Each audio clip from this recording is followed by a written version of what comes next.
You've probably seen the headlines that the mutants are coming. Hi, it's Douglas Lucky Larson again, and today we're talking about the common clickbait headlines today about the new Omicron mutant coronavirus variant. Yeah, you'll be hearing more. As a reminder, on this channel, Retire Early and Often, we talk about creating a lifestyle with the right kinds of assets that pay you to own them or make your life much better in some way. It's not about how many real estate properties you own or the number of stock shares in your portfolio or the amount of gold or Bitcoin you have, but controlling the right kinds of assets that will create the best lifestyle for you and your family. Maybe give you some peace of mind. Hopefully, these things will allow you to fulfill a bigger purpose than just accumulating stuff or titles or insincere followers. Yes, you have a purpose. And with the right mindset, education, plan of attack, and some perseverance, you can fulfill that purpose. It's not really about owning lots of stuff, but instead the right kind of stuff, including the intangibles like knowledge and relationships and other things that can help you be truly resilient. Now, there may be many things that come your way, but resilience is key. Now, if there's anything that we've learned over the last 18 months, which was actually supposed to be 2 weeks to flatten the curve, if you'll remember, but it's that government decision makers will react and overreact in very unpredictable ways. Lockdowns, travel restrictions, school and business closings, vaccine mandates, these are all supposed to be for the greater good. And probably in a couple more years, we'll know much better than we know now what were the right steps and what was just plain stupid and did more harm than good. The latest mutant variant, scariant, it's prevalent in parts of Africa and it's making its way into places around the world. And it's sending parts of the world into another frenzy of reactions, mostly because it looks like the little spike proteins, the little pokey things on the head of like this little zombie I made here. They're different than what they've seen on some of the earlier coronaviruses, and because they're different, they're just not sure that the vaccines that we have in place or even natural immunity will be able to identify this virus and combat it. Well, stock market took a huge hit here in late November 2021, and industries like hospitality, travel, and restaurants are holding their breath. So, what can you do physically, financially, and emotionally to be ready for whatever happens in the next few months? I can't give you advice, but I can offer information and education that might just help you make decisions that are the best for you. Now, if you want some great resources for resilience in uncertain times, I have to recommend Peak Prosperity with Chris Martenson. You'll find him on YouTube and also at peakprosperity.com. He also gets, he's got a great podcast and some excellent books.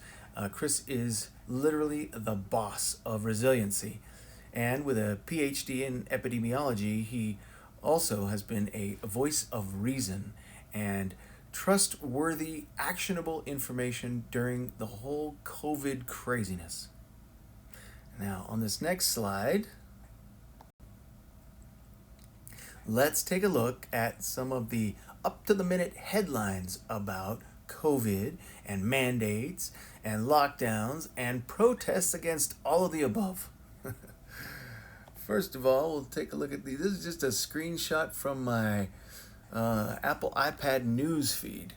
Well, it looks like the New York Governor Kathy, Hochul, issues a state of emergency in response to the new variant.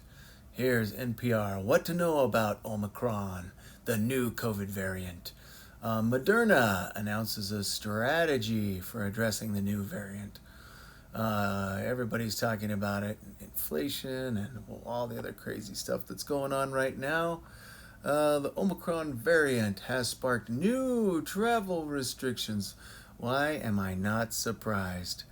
And are more COVID rules ahead? Yeah, probably. Never let a crisis go to waste. That's what they always say. Let's see. Some people are pushing back a little bit and saying it's counterproductive to have a travel ban on Africa.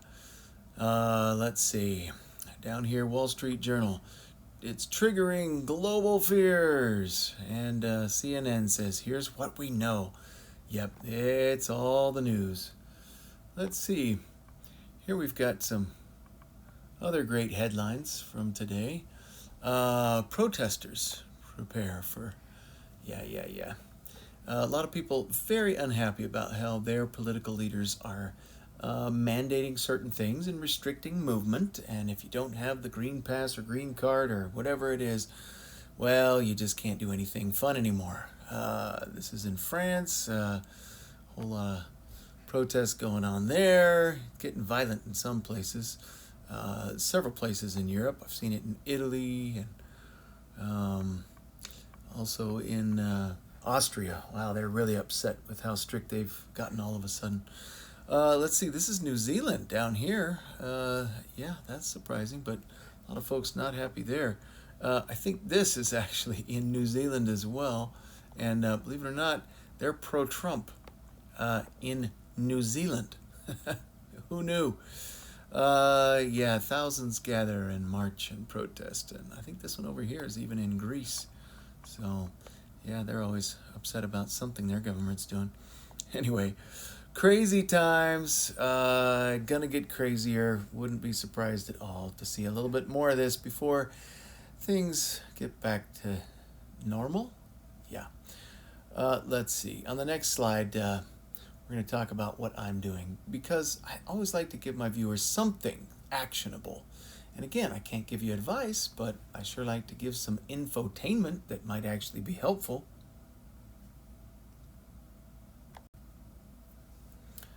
So, what am I doing? First, here, let me change my pen color to, maybe yellow. Yeah. And let's look at some of these things. Doomsday Preppers. Man, I love this. I guess this is a show on, I think I borrowed this from, was it National Geographic? Something like that. I guess these Doomsday Preppers, they have an ongoing show where they highlight some of the crazy preparations some people will do. And we've got everything from solar and drones to bunkers. Awesome. What is this? Is this like some kind of a tank in somebody's driveway? I don't know what that is. I love how not only mom and dad and the kids here have gas masks on, but I think even the dog has. Yeah, they're prepared, these folks. Zombie apocalypse coming your way, but never fear. These guys are ready to go. There's some great websites out there that can tell you all about the different areas to be prepared in. I mean, you got equipment, food and water, you got weaponry and tools, survival and medical. Probably pretty smart no matter what. 72-hour kit. I think they're up to 84 hours now. But anyway, apparel. Yep, you can dress for the zombie apocalypse. Well, let me tell you what I'm doing. And if you decide some of these things are useful, you can certainly research it more or leave some comments down below on some other essentials. Number one, food and water insurance. I call it insurance because, it's like any other kind of insurance. You can stock up a little bit and then just have a little peace of mind. So, canned goods, I think that's a real good start. Then some other things that store well, rice and pasta, and other dry goods. Also, make sure to have water and water filters. Pretty cheap to buy. Water.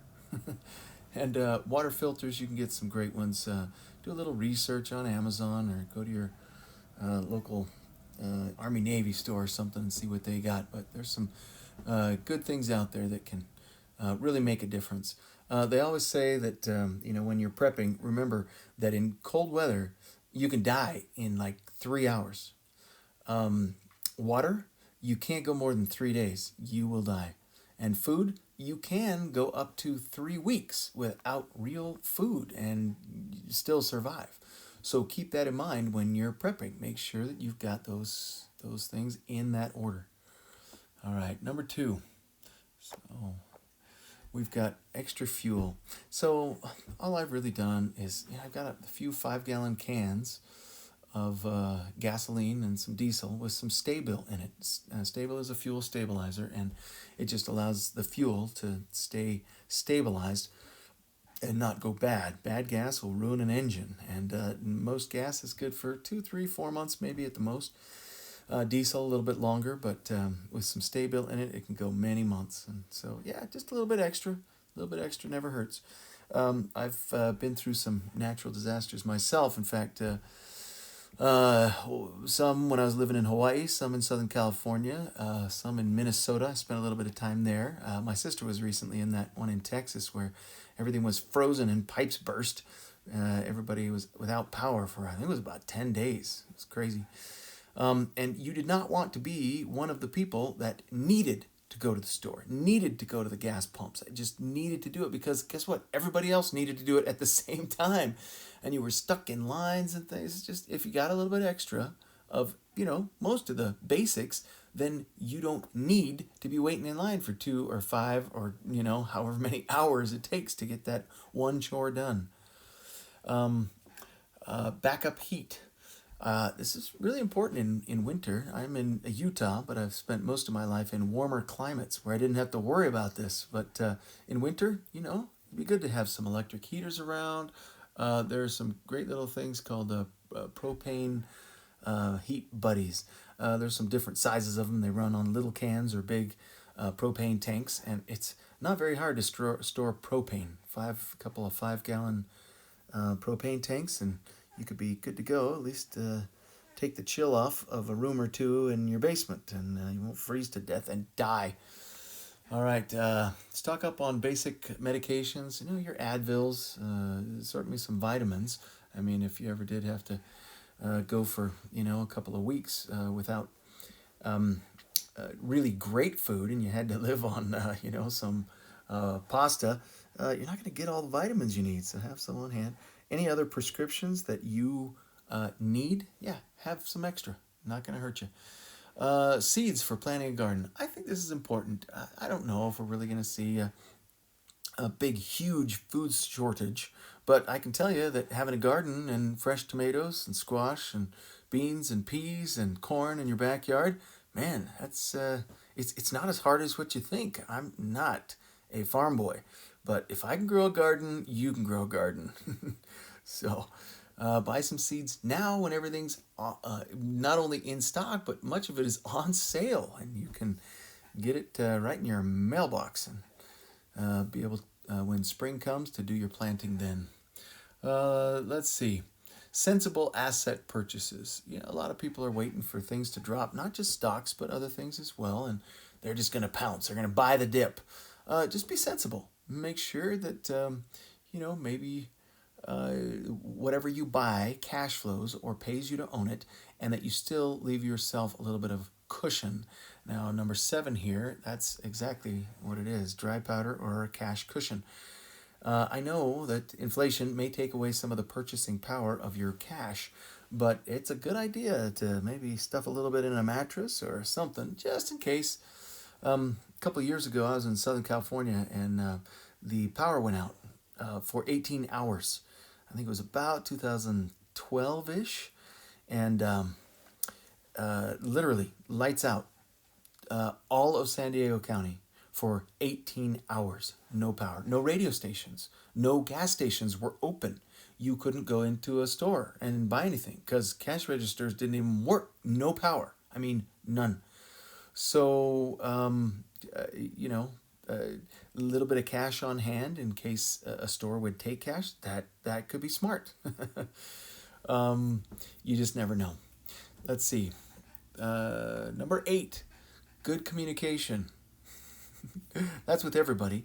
But for me personally, I want to have good communication with my tenants. They're the ones who are paying me. And I've let them know on several different occasions that no matter what the lockdowns look like or anything else, that we can figure out a way to communicate, and hopefully they will take care of me with rent, and I will continue to take care of them and the house that they live in, right?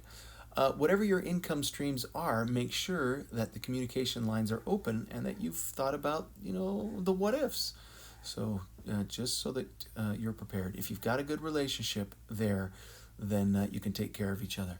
Number 9, gold and silver. A lot of people talking about this, always. You gotta have gold and silver. Well, yeah, maybe. But start with the things that maybe you would buy with the gold and silver. Okay, if that includes a lot of these things above here, well, guess what? Start with that before you buy gold and silver, because it's important to just have those things. Is somebody going to give you their last propane tank if they're freezing and they need to cook something on the barbecue grill or run a heater in their basement? Yeah, they're probably not. Okay, going to trade you for a little hunk of metal. So just keep that in mind. All right, number 10. A small backup solar system. Even something like 300 watts in panels, and then a couple of battery banks. I really like some that are, like the Goal Zero kind, or there's a Jackery. There's another one made by King, Kyng, King Power. They have a pretty good little product.